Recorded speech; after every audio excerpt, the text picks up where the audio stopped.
So let's talk about mounting deer's eyes. And if y'all been following the channel for the last 3 years, I've always used modeling clay on the eyes. Modeling clay works great. It's the cheapest way to mount a deer. And the only problem with it is it shrinks up, holds a lot of moisture, a lot of water. And as that modeling clay shrinks, you end up with the eye pulling away from that clay a little bit. You kind of have to babysit it. Every day you got to check it, make sure it stays tucked until all of a sudden that glue will set, the skin will set, and everything's fine after that.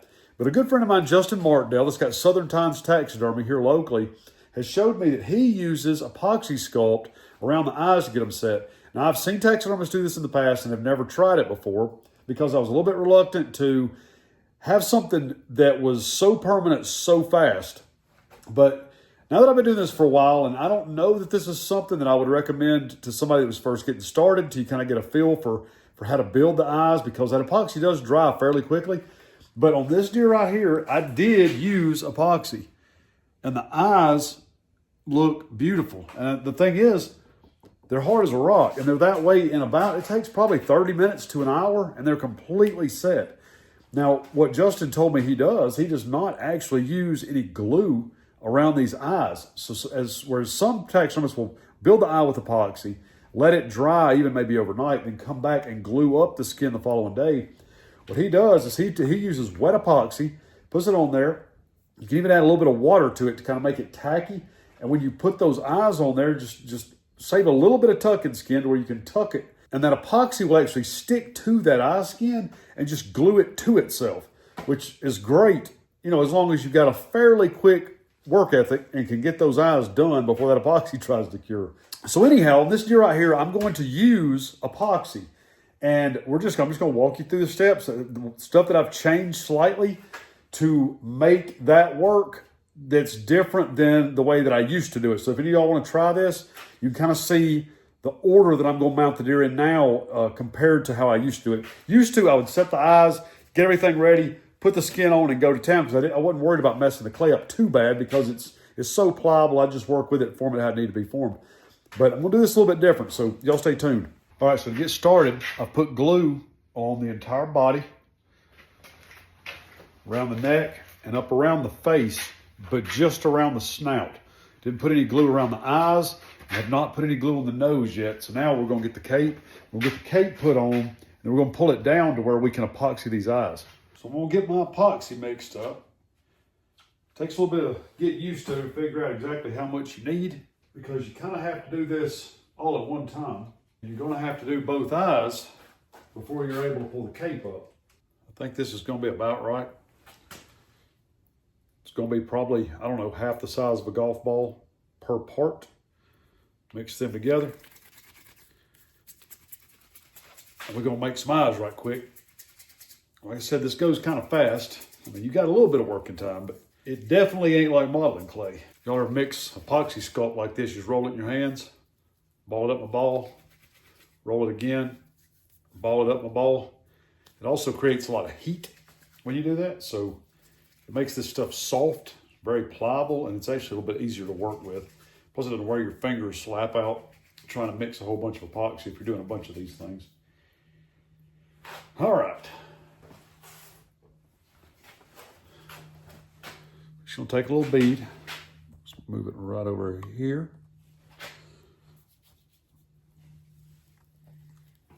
We're gonna go down toward that tear duct. We'll shape that eyelid just like we want it.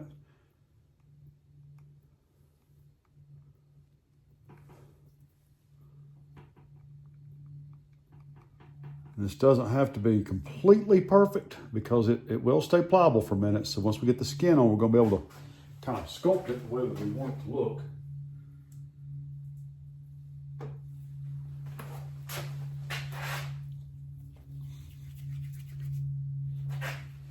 We're going to do the top brow here.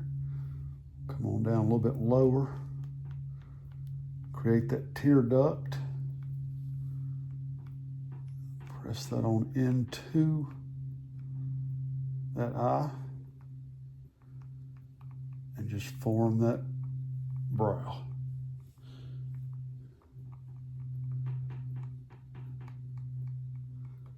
Just like that.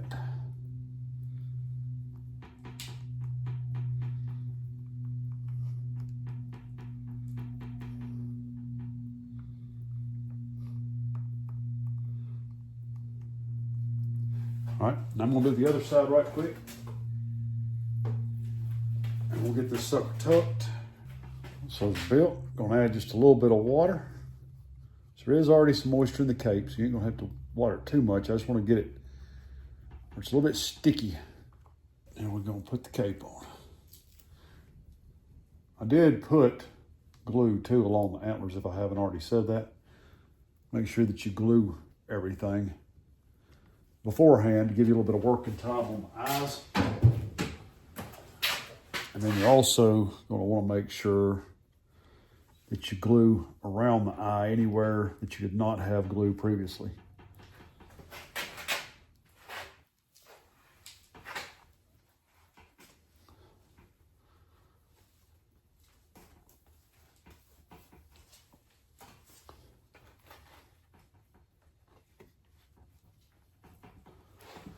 Pull that up in place.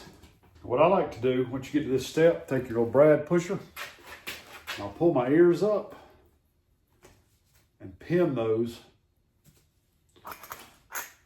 until I get ready to set them and start stitching. It's gonna let you work with those eyes without any kind of interference with the ears pulling on you. All right, so now time for the easy part. Whereas normally we were setting our eyes and face last, now we're going to do it first because the epoxy is going to be drying. So all we're going to do is get that eye in place, and we're just going to tuck that skin right into the edges of it. Now I've got way less tucking skin than what I used to use. You're not going to need much. It's just going to pin it in place.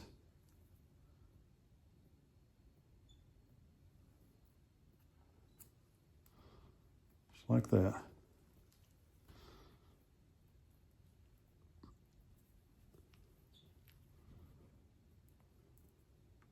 Good thing about that epoxy is it's stiff enough where you can feel the edges of where everything needs to lay.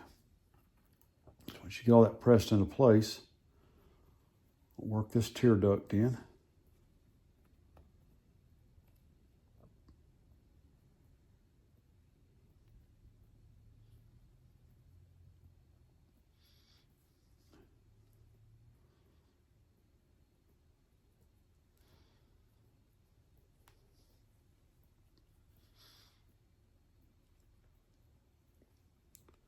That right there.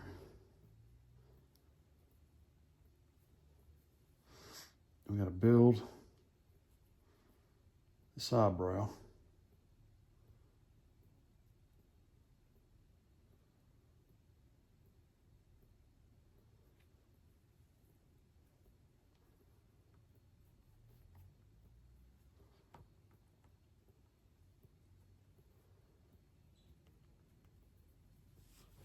Different tucking tool here.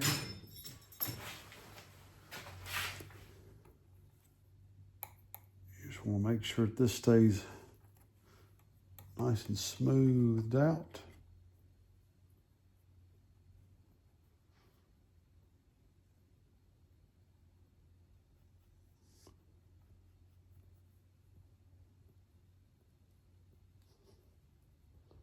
Like that. And then I'll take this and we'll work in that little bit of bottom eyelid.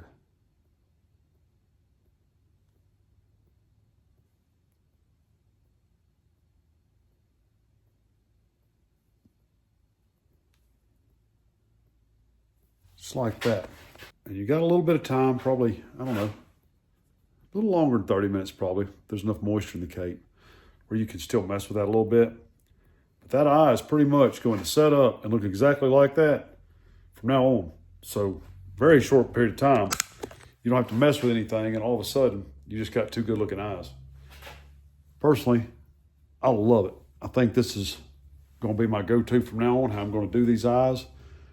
You just end up with a whole lot cleaner result and a lot quicker result.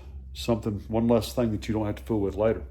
So just for a little bit of a reference, it is 12 o'clock and I'm just now starting to stitch this deer up after I got done with this other eye and kind of got that set. So whenever I get done stitching, we'll kind of see what time it is and see how much those eyes have set up. I'll try to get y'all some sort of general idea of how much working time you've got on that epoxy for those eyes. So I've got the stitches done now, and got the ears semi set. It's a 12:30, so it's been right at 30 minutes, and the eyes are still pliable. So you got a little bit of working time, a little bit more than what you might think. I figure probably in this next 30 minutes that's going to start to harden up, but you do have a lot of water. I mean, there's a lot of moisture in this cape, and that epoxy, it don't like to dry real quick when it's got that moisture in it. So that does help give you just a little bit more time to work with. Go ahead and get this thing finished on up, and we'll see how they look after that. Okay, so it is now 1 o'clock. I've got the deer mounted. He's ready to dry, and the eyes are starting to harden a little bit. Now you can still make detail in that epoxy. If you press it with your fingernail, it will still hold a dent. So that's 1 hour. So you do have a little bit more working time than I originally would have thought.